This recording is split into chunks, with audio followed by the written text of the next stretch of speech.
the Sangha. Mahavira and the Buddha believed that only by leaving home could true knowledge be gained. They arranged for Sangha, where those who left home could stay together. Men and women who joined the Sangha led simple lives and meditated most of the time. They were known as bhikkhus, the Prakrit for beggar, and bhikkhunis, as they begged for food by going to cities and villages during fixed hours. The rules made for the Buddhist Sangha were written in a book called the Vinaya Pitaka. This book tells us that there were separate branches for men and women. All men could join the Sangha, but children had to take permission from their parents, slaves from their masters, those who worked for the king from the king, debtors from creditors, and women from their husbands. The Sanghas included Brahmins, Kshatriyas, merchants, laborers, barbers, courtesans, and slaves. Some of them have written down the teachings of Buddha, while others wrote poems describing their life in the Sangha. Monasteries.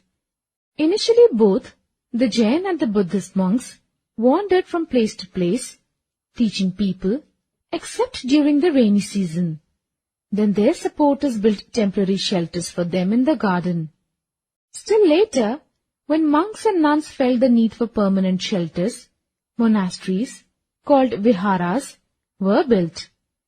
The earliest viharas were made of wood and then of brick.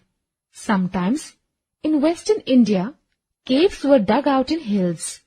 Very often the land was donated by the rich, or a landowner, or a king. The local people gave food, clothing, and medicines for the monks and nuns. The monks and the nuns taught the people. Buddhism spread to many parts of the subcontinent and beyond.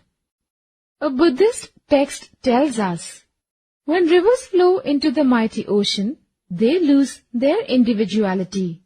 Similarly, varna, ranks, and family are forgotten when the followers of Buddha join the order of monks. The system of ashramas.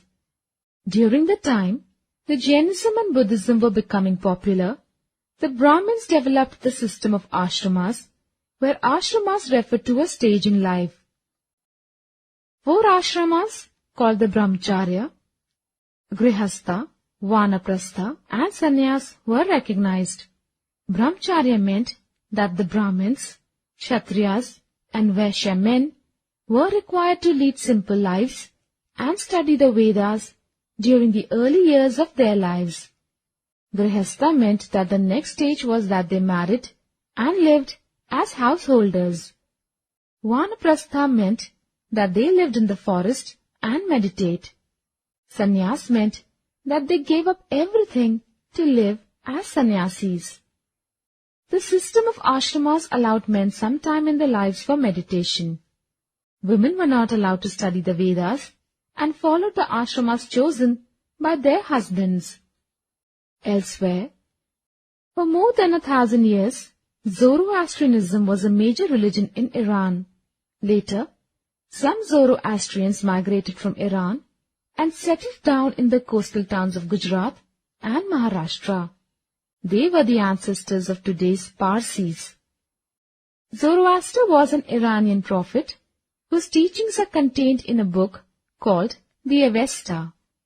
The language and practices described in Avesta are similar to those in the Vedas. The basic teachings of Avesta are good thoughts, good words, and good deeds.